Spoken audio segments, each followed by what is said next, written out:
आपण इथं fry pan घेतलाय. इथं दुधी भोपळा आपण कापून घेतलाय, लांब लांब फोडी केल्यात, तो टाकून घेऊया. उभा चिरलेला कांदा आहे, तो पण टाकून घेऊ.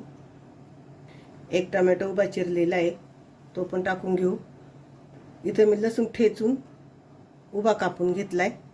मिरच्या पण अशा मध्ये कापून घेतल्यात, एका मिरचीचे 2 भाग केलेत. कोथिंबीरची देठ आहेत, त्यामध्ये 1 चमचा जिरं, मिरची पावडर टाकली आपण तिखटवाली, थोडीशी हळद, थोडीशी धनिया पावडर, किचन किंग मसाला घेतलाय. तुमच्याकडे नसेल तर गरम मसाला वापरा. चवीनुसार मीठ, त्यामध्ये ओतणार आहे थोडंसं तेल. त्यावर झाकण ठेवून घेणार आहे. आता हे सगळं आपण बारीक गॅसवर शिजवून घेणार आहे. 5 मिनिटं झालेत, आपण काढूया. मिक्स करून घ्यायचं.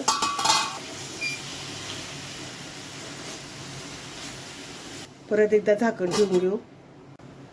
आपण झाकण काढूया, मिक्स करू.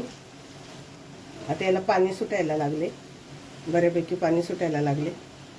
याच्यावर आपण परत झाकण ठेवूया आणि आता आपण गॅस मिडियम करूया.